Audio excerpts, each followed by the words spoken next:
Hello viewers, आज हम लोग बात करेंगे ड्रेनेज सिस्टम के बारे में। तो ड्रेनेज सिस्टम क्या होता है?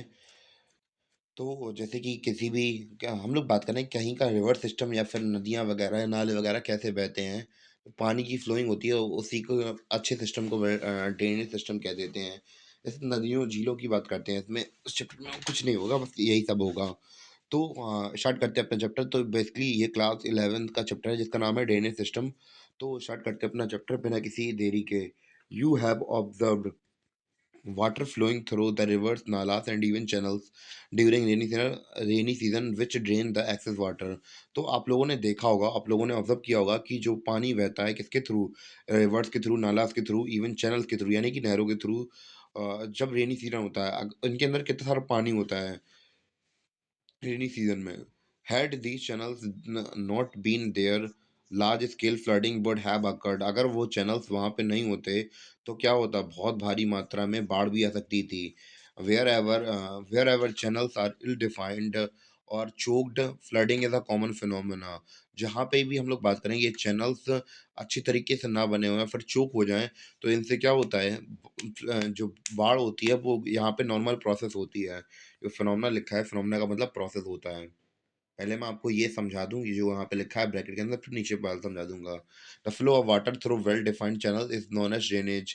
यानी कि जो अच्छे चैनल से निकलते हुए जो वाटर फ्लो होता है उसे हम लोग ड्रेनेज कह देते हैं।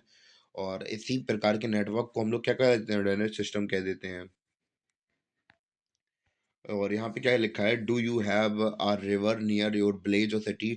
क्या आपके गांव या शहर के पास क्या रिवर्स बहती हैं? क्या आप वहाँ पे बोटिंग करने गए थे या नहाने कभी गए हैं? क्या वो यहाँ वो रिवर पेरिनियल यानी कि जहाँ पे साल भर पानी आता है, तो क्या वो वाली है, या फिर एम सॉरी एपीनियल है, यहाँ पे जहाँ पे पानी केवल और केवल रेनी सीजन में आता है, बाकी समय पर सूखी रहती हैं।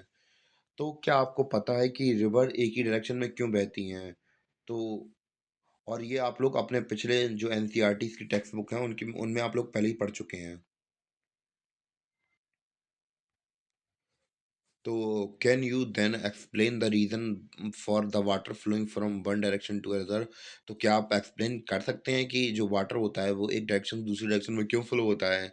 Why do the river originate from the Himalayas. तो जो रिवर्स होती हैं वो ऑरिजिनेट क्यों होती है हिमालय से और नॉर्थन इंडिया के अंदर, और वेस्टर्न घाट्स में कहाँ पे south Indian rivers flow toward the east and discharge their water in the Bay of Bengal. तो आप लोग बता सकते हैं कि जो साउथ इंडिया की रिवर्स हैं वो बे ऑफ बंगाल में ही क्यों फ्लो होती हैं? इन सब के बारे में हम लोग पढ़ेंगे। अ रिवर, अब इसका आंसर देखते हैं। A river drain the water collection from specific area. तो जो रिवर होती है, रिवर ड्रेन वाटर, यानी कि जो रिवर होती है वो एक वाटर कलेक्ट कर चलती है एक स्पेसिफिक एरिया से, which is called the catchment area. जहाँ जिसे हम लोग क्या कह देते हैं, कैचमेंट एरिया कह देते हैं। An area drained by river and a tributary is called drainage basin. The boundary the boundary separating one drainage basin from other is known as watershed. यानी कि ऐसी एक ऐसी बाउंड्री जो कि सेपरेट करती है दो ड्रेनेज बेसिन को, उसे हम लोग क्या कहते थे, वाटर शेड कह देते हैं। The catchment of the large river are called the basin, while those of a small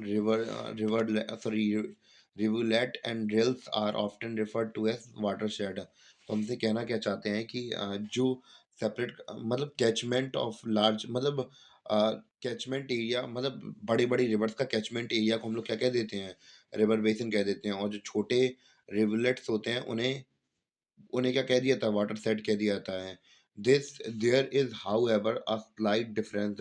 हालांकि यहाँ पे थोड़ा सा डिफरेंस है रिवर बेसन और वाटर सेड में। तो क्या है डिफरेंस, हम लोग देखते हैं। Watershed are small in areas while basin cover large areas. जो वाटर सेड होते हैं वो क्या छोटा एरिया कवर करते हैं, और बेसिन होते हैं वो बड़ा एरिया कवर करते हैं। तो आज के लिए इंट्रोडक्शन वीडियो काफ़ी है, और बाकी की जो वीडियोस हैं वो आपको चैनल की प्लेलिस्ट में मिल जाएंगे। तब तक के लिए धन्यवाद, और मिलते हैं अपने अगले लेक्चर के साथ। और आपको जो चैनल ये वीडियोस हैं वो आपको चैनल की प्लेलिस्ट में मिल जाएंगी, और वहीं से आप लोग चेकआउट कर सकते हैं। तब तक के लिए धन्यवाद, मिलते हैं अपने अगले वीडियो में।